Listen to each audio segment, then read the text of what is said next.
Welcome to Hyderabad express TV. Today headlines. నేడు సొంత నియోజకవర్గంలో ప్రధాని మోదీ పర్యటన. యాదాద్రిలో వైభవంగా సాగిన గిరి ప్రదక్షిణ.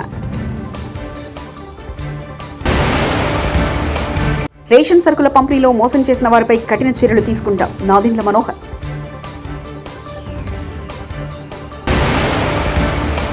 విజయవాడలో క్యాంపు కార్యాలయాన్ని పరిశీలించిన ఉప ముఖ్యమంత్రి శ్రీ పవన్ కళ్యాణ్. ప్రధాని నరేంద్ర మోదీ ఈరోజు వారణాసిలో పర్యటించనున్నారు. ఈ పర్యటనలో భాగంగా సాయంత్రం 4 గంటలకు లాల్ బహదూర్ శాస్త్రి ఇంటర్నేషనల్ ఎయిర్పోర్టుకు ఆయన చేరుకుంటారు. అనంతరం వారణాసిలో ఏర్పాటు చేసిన పీఎం కిసాన్ సమ్మాన్ సమ్మేళన్ కార్యక్రమంలో ప్రధానమంత్రి కిసాన్ యోజన కింద లబ్ధిదారులకు 17 విడత విధులను ఆయన విడుదల చేయనున్నారు. కేంద్ర రక్షణ శాఖ మంత్రి రాజ్నాథ్ సింగ్ నివాసంలో బీజేపీ సారథ్యంలోని ఎన్డీఏ నేతలు మంగళవారం సాయంత్రం 4 గంటలకు కీలక సమావేశం జరపనున్నారు. 18వ లోక్సభ స్పీకర్, డిప్యూటీ స్పీకర్గా ఎవరిని ఎంపిక చేస్తారనే ఊహాగానాల నేపథ్యంలో ఈ కీలక సమావేశం జరుగుతుంది. ఎన్డీఏ భాగస్వాముల మధ్య స్పీకర్, డిప్యూటీ స్పీకర్ విషయంలో ఏకాభిప్రాయ సాధన కోసం ఈ సమావేశంలో చర్చిస్తారని తెలుస్తుంది. అతిపెద్ద పార్టీగా నిలిచిన బీజేపీ ఈసారి కూడా స్పీకర్ పదవిని తిరిగి నిలబెట్టుకునుంది. డిప్యూటీ స్పీకర్ పదవిని ఎన్డీఏ భాగస్వాములకు కేటాయిస్తుందని సమాచారం. రాజ్నాథ్ నివాసంలో జరగనున్న సమావేశంలో జేపీ నడ్డా, కిరణ్ రిజిజు, చిరాగ్ పాశ్వాన్, రామ్మోహన్ నాయుడు, కింజరాపు, లలన్ సింగ్ తదితరులు హాజరవుతారని తెలుస్తుంది. ప్రముఖ పుణ్యక్షేత్రం యాదాద్రిలో గిరి ప్రదక్షిణ వైభవంగా జరిగింది. స్వామి జన్మ నక్షత్రం స్వాతి సందర్భంగా మంగళవారం ఉదయం నిర్వహించిన ఈ కార్యక్రమంలో భారీ సంఖ్యలో భక్తులు పాల్గొన్నారు. ప్రభుత్వ వైపు ఆలేరు ఎమ్మెల్యే బీర్లా ఐలయ్య, ఆలయ ఈవో భాస్కరరావు సమక్షంలో వైకుంఠ ద్వారం వద్ద ప్రత్యేక పూజలు నిర్వహించారు. కొండ చుట్టూ ప్రదక్షిణ చేశారు.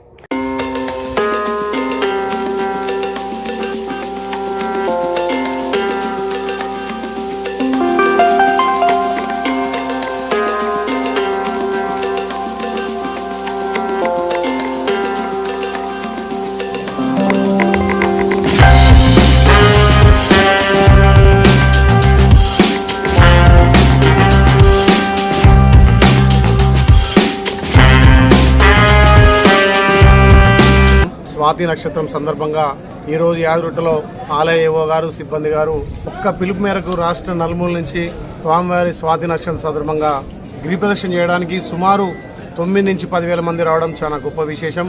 ఈ సాంప్రదాయాన్ని రాష్ట్ర నలుమూల, దేశం నలుమూల ప్రతి భక్తుడు గిరి ప్రదక్షిణ చేసి స్వామివారి ఆశీస్సులతోటి స్వామివారి దగ్గర కోరికలు తీర్చుకోవడం కోసం ఈ గిరి ప్రదక్షిణ ఎంతగానో భక్తులకు ఒక మనోధైర్యం.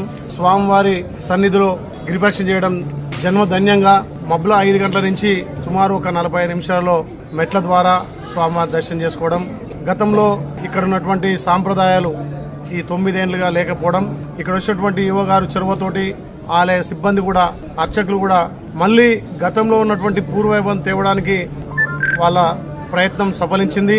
గతంలో ఉన్నటువంటి సాంప్రదాయాలను మళ్లీ పునరుద్ధరించి వచ్చే భక్తులకు అన్ని విధాల ఫెసిలిటీ కల్పించి స్వామివారి దర్శనం కూడా ఒక గంటలోనే దర్శించుకునే విధంగా ఇంకా చర్యలు తీసుకొని వారికి అందరికి కూడా ఇక్కడ భోజన వసతులతో పాటు మొన్ననే ఇక్కడ సమావేశంలో సుమారు ఒక 5,000 మందికి రోజు నిత్యాన్నదానం కూడా జరిగే విధంగా దానికి ఒక ₹1 కోటి కమిషనర్ గారితో కూడా శాంక్షన్ తీసుకొని వచ్చే ప్రతి భక్తుడు కూడా ఈడ అన్నదాన కార్యక్రమంలో భోజన వసతి చేసుకొని స్వామివారి దర్శనం చేసుకొని వాళ్ళ మొక్కులు చెల్లించుకొని పోయే విధంగా స్వామివారి ఆశీర్వాదంతో దినదినాభివృద్ధిగా యారుటం.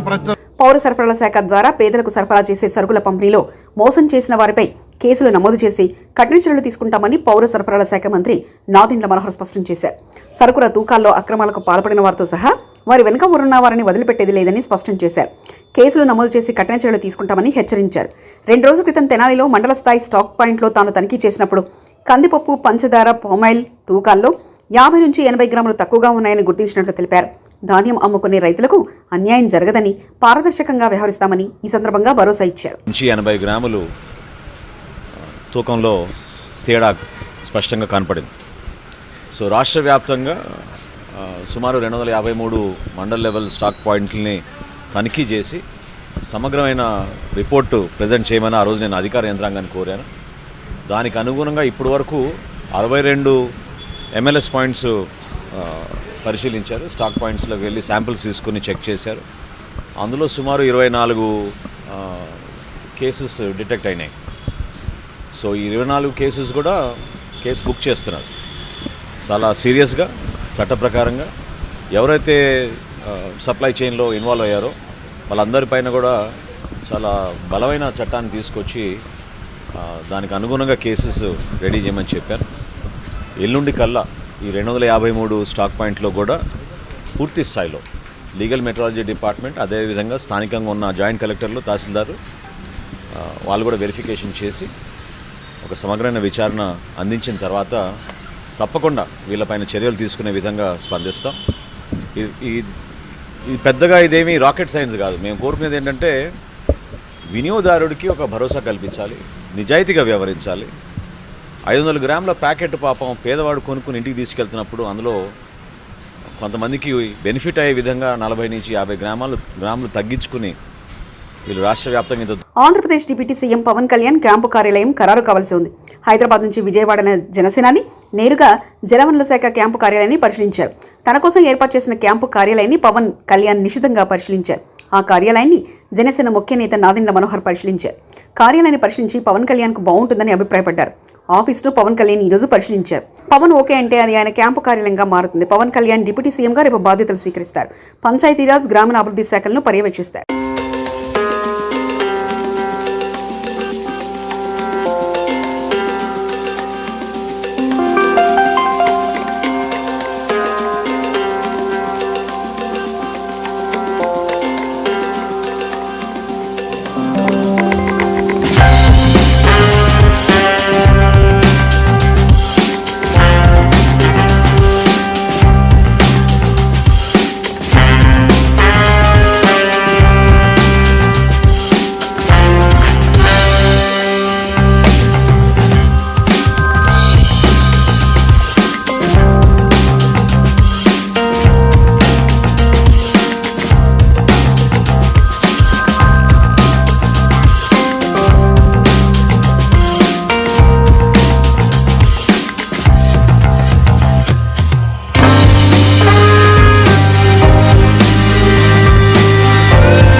టీడీపీ పాలనతోనే పోలవరం పనులు పరుగులు, త్వరలోనే రైతుల జీవితాల్లో వెలుగులంటూ పంచమూర్తి అనురాధ వ్యాఖ్యానించారు. శంకుస్థాపన చేశారు తప్ప ఒక్క అడుగు కూడా ముందుకెళ్ళింది లేదు.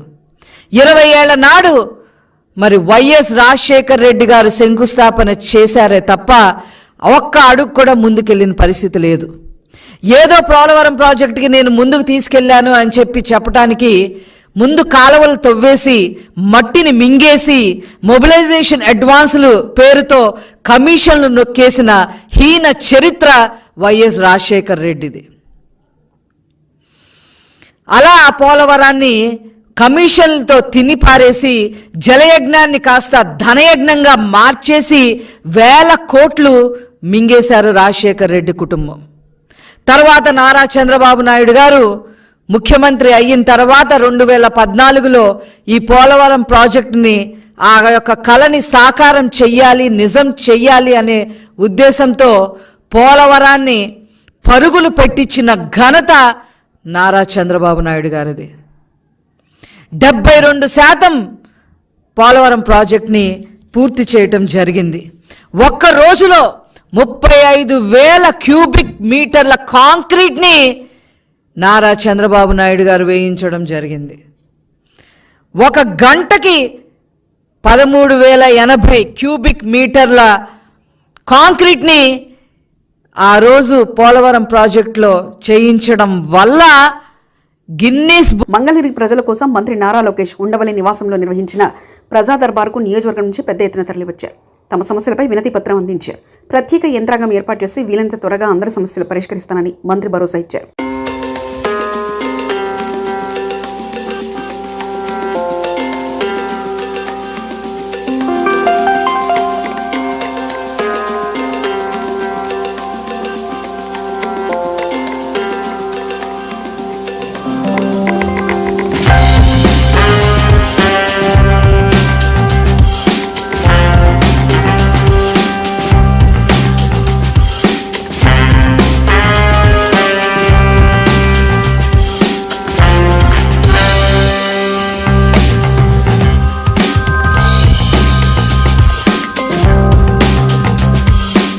విజయవాడలోని కొత్త ఇంట్లో హోంమంత్రి వంగలపూడి అనిత గృహప్రవేశం చేశారు.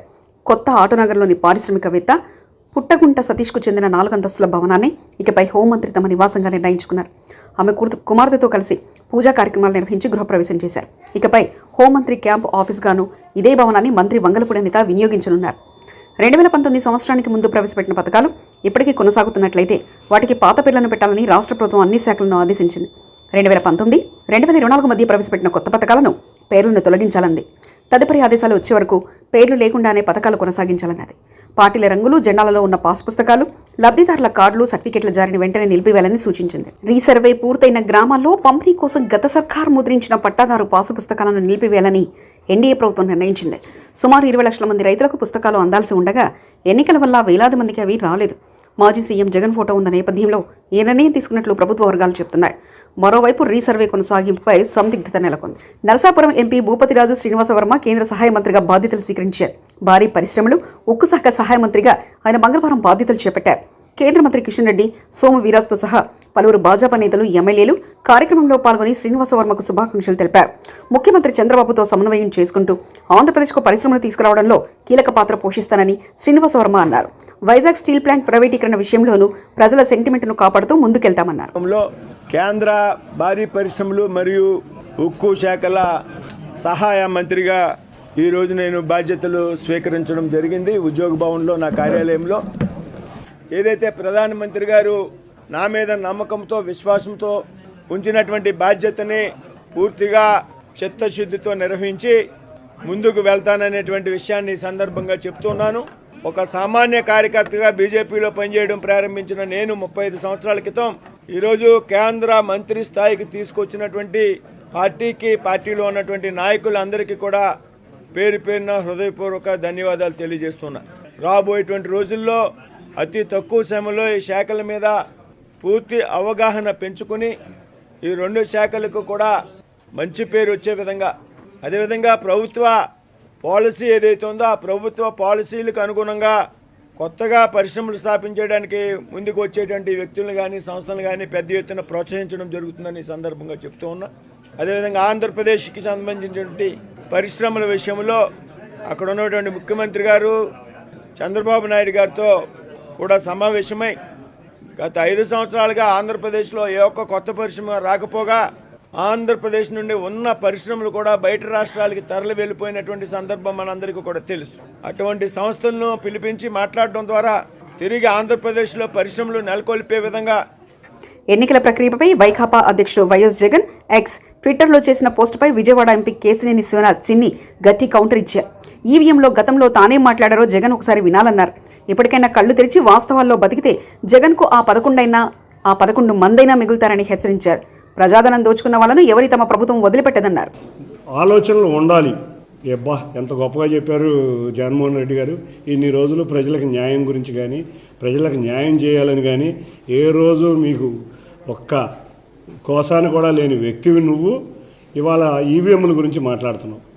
నీకు గుర్తుందో లేదో 2019లో ఈవీఎంల గురించి నువ్వు ఒక స్టేట్మెంట్ ఇచ్చావు. ఆ స్టేట్మెంట్ ప్రకారం వీరు ఎంత అద్భుతంగా చెప్పారంటే 80% ఓట్లు వేశారంట 2019లో. ఈయనకి వాళ్ళందరికీ వీవీప్యాక్లో సింబల్ కనబడిందంట. కనబడినాక వాళ్ళు సైకిల్కి ఓటేస్తే వేరే సింబల్ కనబడితే అక్కడ కంప్లైంట్ చేసేవాళ్ళు. కాబట్టి బ్రహ్మాండంగా పనిచేస్తున్నాయి వీవీప్యాక్లు అని 2019లో వీరు చెప్పిన ఒక వీడియో. ఇవాళ వచ్చి ఏం చెప్తారు, ఈయన వీవీప్యాక్లు నమ్మకం లేదన్నట్టు చెప్తున్నారు. బాబు జగన్ను 80% కాదు 86% మంది ప్రజలు వాళ్ళు మాకు ఓటేశారు. ఎక్కడా ఏ ప్రజలు కంప్లైంట్ ఇవ్వలేదు. కాబట్టి వాళ్ళందరూ న్యాయం జరిగిందని కోరుకుంటున్నారు. నువ్వు భ్రమల్లో జీవిస్తున్నావు. నీ యొక్క ప్యాలెస్లోంచి బయటకు వచ్చి ప్రజా జీవితంలో ఏం జరుగుతుందో తెలుసుకో. ఇకనైనా నువ్వు బయటకు వచ్చి ప్రజా జీవితంలో ఏం జరుగుతుందో తెలుసుకో. నేడు సొంత నియోజకవర్గంలో ప్రధాని మోదీ పర్యటన. యాదాద్రిలో వైభవంగా సాగిన గిరి ప్రదక్షిణ. రేషన్ సరుకుల పంపిణీలో మోసం చేసిన వారిపై కఠిన చర్యలు తీసుకుంటాం నాదెండ్ల మనోహర్.